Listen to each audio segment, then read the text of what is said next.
Hola, muy buenas tardes a nuestra audiencia de Radio Emprendedor, el ciudadano informado.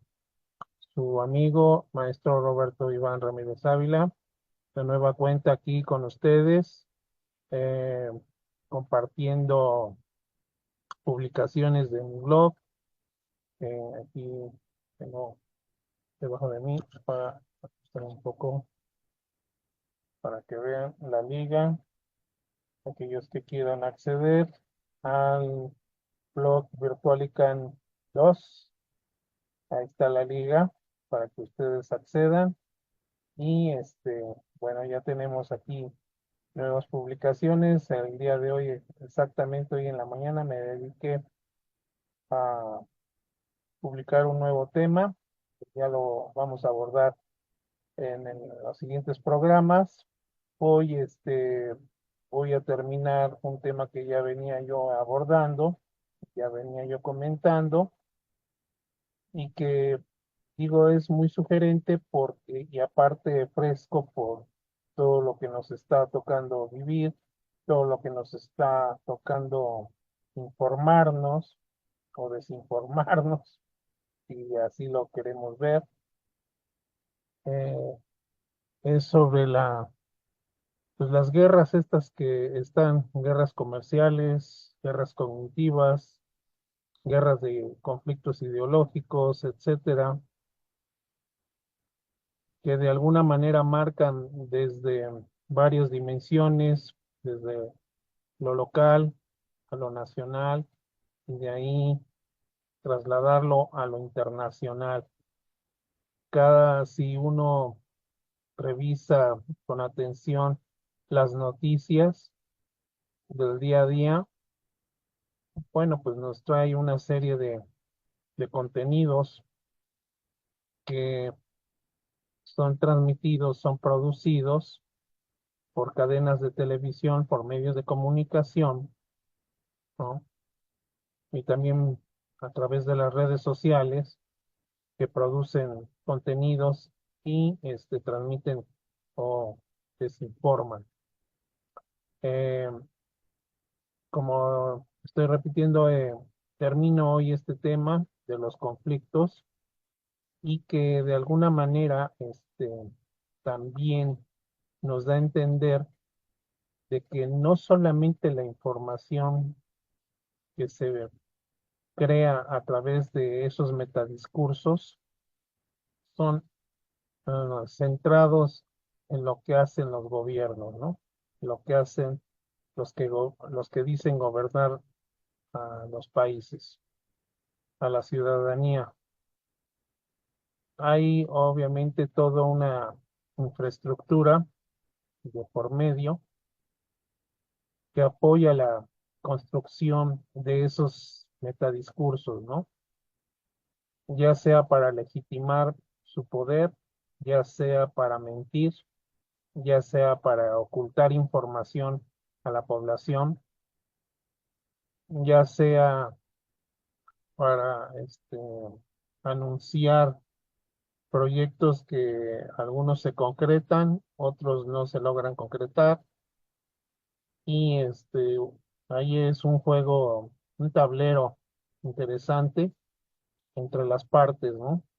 De los que están gobernando y los gobernados, de las facciones partidistas, de las ideologías que ponen en juego toda esta situación, todo este contexto que nos está tocando vivir. Permítame, voy a compartirles entonces eh, la publicación de la tercera parte, la guerra cognitiva y conflictos ideológicos en era de la inteligencia artificial.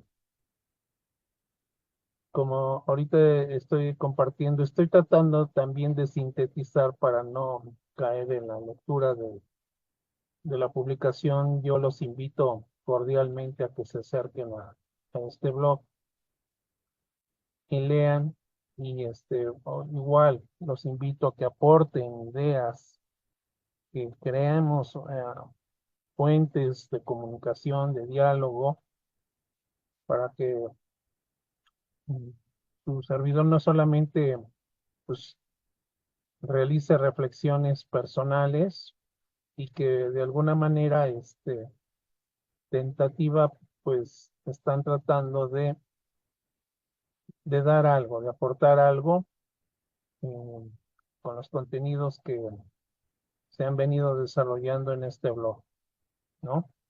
Que en gran parte pues son reflexiones sociotecnológicas y tecnopedagógicas, ¿no? La influencia que han tenido el uso de estas tecnologías para bien o para mal y que han creado hasta cierto punto una plataformas de intereses fácticos hegemónicos. ¿Qué quiere decir con esto? ¿Qué quiero decir con esto? Pues que es el uso del poder de los gobiernos que lo emplean en diferentes plazos para crear sus propias agendas, ¿no? Para intentar mantener ese equilibrio tan endeble que estamos viviendo hoy en día, como lo que el día con día se va uno enterando de lo que sucede en regiones donde hay conflictos geopolíticos, ¿no? Y que dice uno, ¿cómo es posible que sigan masacrando a ciudadanos, a niños, por intereses de poder, de control, de manipulación? Y piensa uno que esto ya es parte de una situación natural y no es así. Estamos en una situación de mucha incertidumbre y de mucho caos, de mucha oscuridad, que bueno, de alguna manera también esto es parte de esas facetas que se manifiestan en esos metadiscursos, ¿no? Por un lado, es la búsqueda de una legitimación oficial y dominio. La otra es intentar moldear identidades colectivas. Fíjense bien lo que les estoy diciendo. Sobre todo cuando entran en periodos de procesos de elección, en procesos de cambio de gobierno o en procesos donde se instauran o se intentan implementar o implantar cierto tipo de reformas que pueden o no atentar contra la ciudadanía, contra la sociedad, contra las instituciones. Y eso mismo, por una parte, se, se llega a reflejar, por ejemplo, cuando en el ámbito educativo, por ejemplo, cuando en la currícula hay ciertos contenidos pedagógicos, contenidos de los planes y programas de estudio, que dan una versión oficial sobre la historia, sobre la ciencia, ¿no? Cada uno le imprime un sello particular de cómo es o cómo es que entienden ellos la realidad histórico-social. Y entonces, de alguna manera, es también una herramienta estratégica que les puede brindar, pues no seguridad y protección, pero sí consolidar su régimen. Entonces, ¿qué sucede cuando desde la historia nos hacen pensar que la colonización eso fue parte de un hecho natural y no fue así? Fue, fueron hechos catastróficos, donde murió miles de personas, donde terminaron con culturas, las trataron de sepultar y algunas sobrevivieron, y que ese llamado encuentro de culturas, esa visión del norte hacia el sur, de los colonizadores y de los colonizados, pues refleja también una visión de esa realidad. Es lo que aquí expongo con un libro muy importante del doctor Miguel León Portilla, en su libro de la misión de los vencidos. Y eso es lo que llega a silenciar las raíces de la cultura, la famosa identidad nacional, nuestras raíces, ¿no? Como pueblo. Y sin embargo, en muchos libros de historia viene esa visión de los vencedores, ¿no? De que pues sí, pues fue parte de esa invasión, de esa colonización, de esa conquista, como muchos hacen referencia de manera más crítica, fue una conquista sangrienta, fue una conquista de robo, de ultraje, de imponer ciertas creencias religiosas y ciertas doctrinas de pensamiento, y que de alguna manera, bueno, pues eso abrió la posibilidad para el intercambio de las ideas, pero también trajo consigo grandes conflictos regionales, nacionales, locales, y que eso no ha cambiado mucho,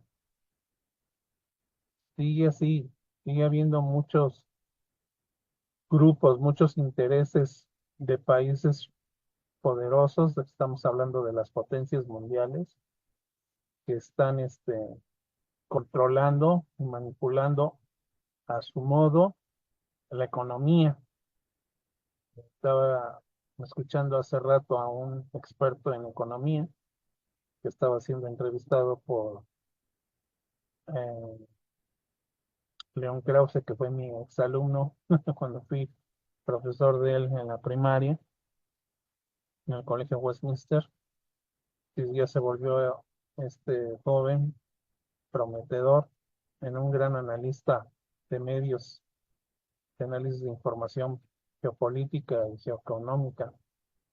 Estaba entrevistando a una persona experto en economía, en geopolítica, pero más en economía, donde pues expone lo que está pasando ahorita con Estados Unidos y lo que está pasando con China, especialmente esos dos grandes potencias en conflicto comercial, de lucha comercial, de ver a ver quién pone más aranceles, quién los pone más altos y a ver hasta dónde llega la carrera esta. Pero pues está de por medio a todos los ciudadanos porque somos los que consumimos y pues nos empiezan a elevar los precios y todo se vuelve un desorden, etcétera. ¿Por qué traigo también parte de esto, del metadiscurso? Imagínense, y esto estoy haciendo referencia hacia Estados Unidos, desde donde venía también esa guerra ya que se declaró abiertamente. Pensemos en los años que estuvimos pasando por la pandemia, el COVID-19. ¿Qué empezó a suceder? Empezó a haber una guerra de discursos, desinformaciones, fake news. Entonces unos echaban la pelota a otros y otros escondían y nosotros hicimos esto y sí hicimos esto. Me acuerdo que Estados Unidos, Inglaterra y no me acuerdo qué otros países europeos empezaron a presionar a China porque de las provincias donde supuestamente surgió esta pandemia espantosa, que se llevó cientos de miles de personas en 2 años, este, y que bueno, fue una lucha constante y fue parte de ese metadiscurso. eh, Decían que era el virus chino, ¿no? Entonces ese, ese concepto, ese término, que se convirtió en parte de ese metadiscurso, de esa guerra cognitiva, era para pues, aplastar al enemigo, ¿no?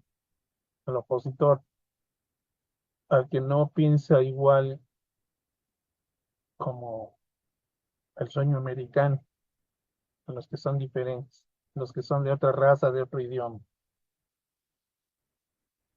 Entonces, bueno, pues eso es parte de lo que incrementó de alguna manera y reforzó el odio hacia los asiáticos, a todo lo que sonara chino, pues ya no, pues es que estos nos van a enfermar, estos van a traer el virus, o sea, crearon toda una atmósfera de paranoia y de terror así tremendo de gente de que no, cuidado con ahí, o sea, lo estoy comentando porque eso de alguna manera también lo vivimos aquí en la Ciudad de México, cuando empezó eso y que tenía uno que salir con el cubrebocas y eso, y que veía unos chinos así como que, pues mejor de lejitos, casi casi les estábamos poniendo la cruz a estas personas que no tenían nada que ver, ¿no?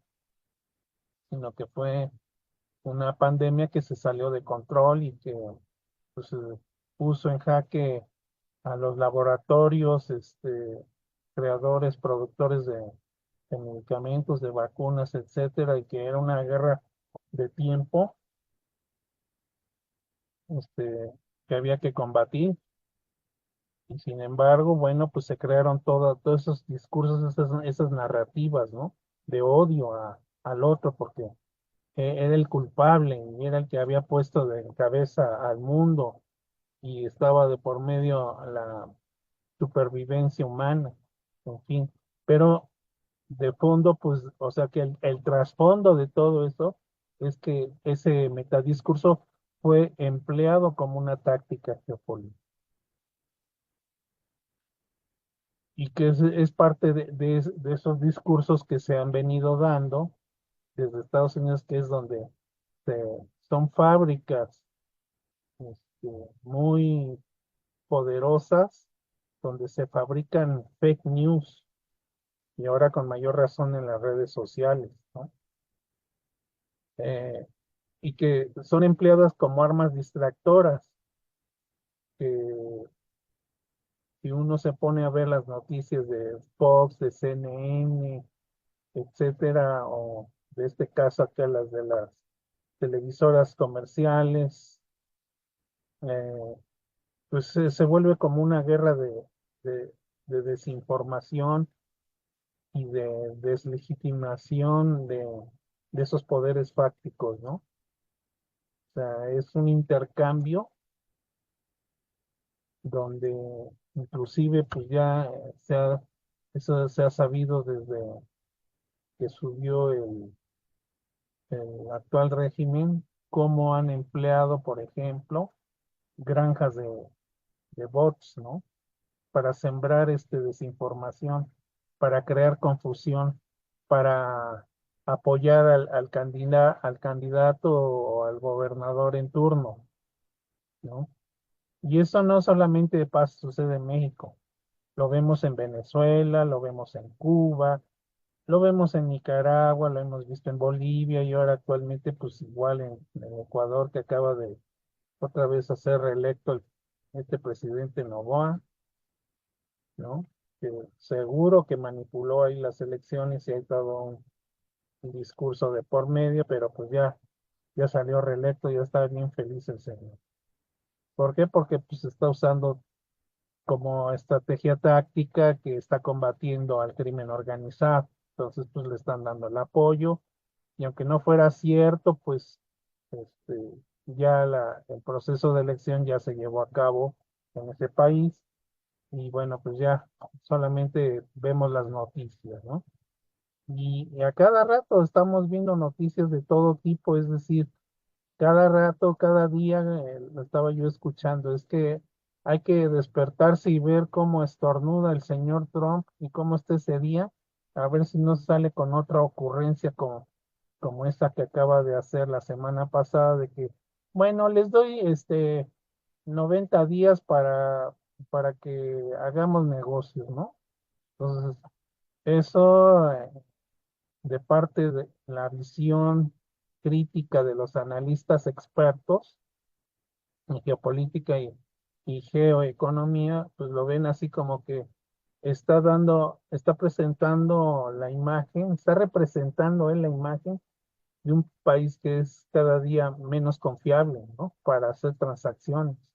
¿Por qué? Porque sigue jugando sus dados, sigue jugando en su tablero, que todo mundo, ellos creen que todo mundo tiene que jugar en su tablero y no, no comparten con otros tableros, con otras visiones y realidades del mundo.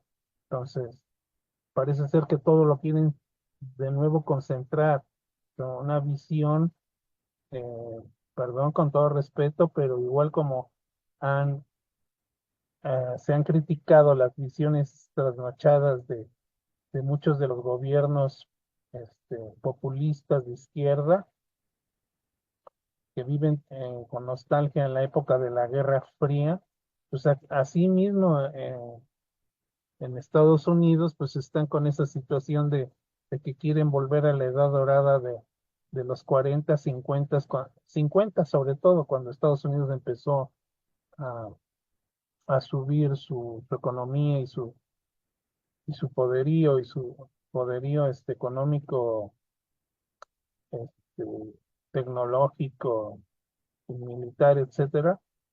Quieren volver a tener ese nuevo impulso.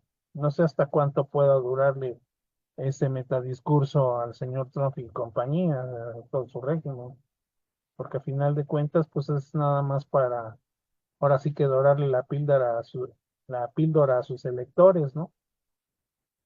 En fin, dice, eh, que es parte también, bueno, de lo que se expone en este último apartado de este tema, que bueno, ya lo hemos visto que esto se da tanto en el ámbito político como en el educativo, como en el ámbito de las comunicaciones, y donde se emplean diversas estrategias periodísticas o de propaganda. Digo, acá en el país lo vemos diario, como desde Palacio Nacional sigue siendo un espacio de propaganda del régimen, del partido en el gobierno, etcétera, y así lo han usado muchos este, gobernantes en el mundo, ¿no? No solamente es el caso aislado de México. Esto ha sido parte de esa estrategia donde existen intereses políticos y económicos y lo que se muestra a la opinión pública eh, ante los padres de familia es como un aspecto muy relevante, donde ahora ya podemos hablar de los frijoles del bienestar, el bienestar del pueblo, los coches del bienestar y así una larga lista interminable de todo lo del bienestar, y la realidad es otra, ¿no? La realidad que estamos viviendo los ciudadanos de a pie es completamente distinta a la que ellos piensan, imaginan o se les ocurre decir ante los medios, que están obviamente controlados por ellos o que están a su favor por intereses, ¿no? Y por coyuntura. Eh, por ejemplo, esto, hablando ya de guerra cognitiva, hago mención y sigo haciéndolo menciones así como un referente importante para los temas que se abordan en el blog. Eh, una autora que considero ahorita como que valiosa por las aportaciones de sus estudios socioeconómicos en Estados Unidos. Creo que ya lo había yo mencionado en otros programas, porque así algunos estudiosos académicos mm, la han señalado como la nueva Marx del capitalismo norteamericano. Eh, Estoy hablando de la doctora Shoshana Zuboff, en su libro del capitalismo de vigilancia. Hace mención de las corporaciones tecnológicas que recopilan datos de los usuarios ingenuos como un servidor y todos los demás que a diario consumimos información en las redes sociales y que por el solo hecho de arrastrar de, el dedito de arriba hacia abajo, de abajo hacia arriba en la pantalla de nuestros celulares o con el scroll de la PC, eh, nosotros les estamos ofreciendo datos. Y esos datos, ¿para qué les sirven a ellos? Esa recopilación de datos, ¿para qué les sirven a ellos? Pues para manipular comportamientos y moldear decisiones del colectivo. Y y que son utilizados como herramientas de guerra cognitiva, efectivamente. El uso de algoritmos y datos en la manipulación cognitiva es esencial para comprender las tácticas empleadas en esta guerra a nivel global geopolítico. Asimismo, recordando a otro autor, a un filósofo muy, muy interesante de la época del posmodernismo, John Baudrillard. John Baudrillard, en un texto de 1991, habla apenas del auge de lo que estaba sucediendo ya en los medios de comunicación. Para Baudrillard, los medios de comunicación son espacios donde se crea una hiperrealidad. ¿Qué quiere decir con esto, con la hiperrealidad?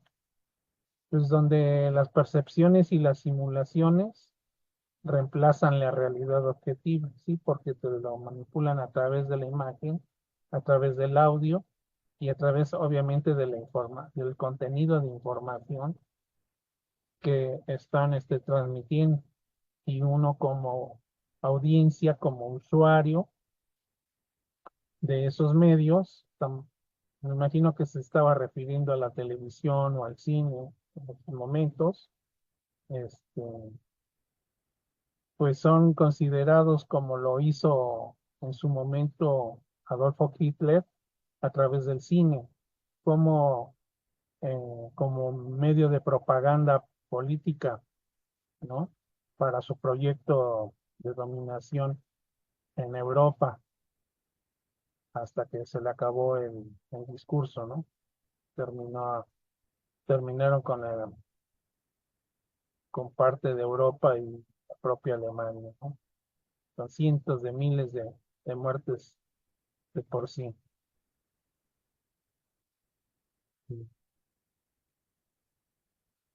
Mm, Entonces, el hiperrealismo para Baudrillard, dice, él habla de estrategias de manipulación mediática. ¿Y esto cómo se ve hoy? Pues con los canales de streaming, las redes sociales, el uso de bots y trolls pregoneros y difusores de información falsa sesgada con claras intenciones de favorecer al Estado, a la empresa y a los que están detrás, ahora sí que el gobierno profundo, el deep state, ¿no? Y lo único que hacen es una gran maquinaria, un gran sistema de maquinaria, bueno, de la revolución industrial, la revolución tecnológica de la inteligencia artificial, ya estaríamos hablando de hipersistemas que controlan el imaginario colectivo. La conclusión de todo esto que les comparto y que reflexiono es simplemente para dejar abierto que en la era digital de la inteligencia artificial, los conflictos cognitivos van a continuar. Y es más, no solamente van a continuar, se van a fortalecer. No quiero adelantar porque viene un nuevo tema muy interesante, que les digo, hoy publiqué la segunda parte de ese tema que vamos a ver en nuestro próximo programa. Vamos a ver y fue parte esto de lo que recibí yo en una semana como asistente, participante de un congreso internacional de inteligencia artificial que se llevó aquí en la Ciudad de México, en la Enepacatlán de la UNAM. Y aparte, una semana muy interesante porque inclusive en la parte de cultura de la Cámara de Diputados se, se llevó a cabo un congreso también internacional de inteligencia artificial. Sí, efectivamente hay un interés aquí en el país por impulsar la inteligencia artificial y que obviamente hay de por medio todo un trabajo de fondo que hay que realizar en la sociedad. O sea, estaríamos hablando de un proceso de alfabetización, no solamente de proceso de alfabetización digital, sino de sensibilización a la población, a la ciudadanía, a los niños, a los jóvenes, a los profesores, a los directivos, a las autoridades educativas, de los impactos e implicaciones que está teniendo ya la inteligencia artificial en otros países. Y obviamente México no se puede quedar atrás ante todos estos eventos porque de alguna manera, como aquí termino este tema, es la psicopolítica sesgada de los algoritmos al servicio del poder. Ojo, ¿no?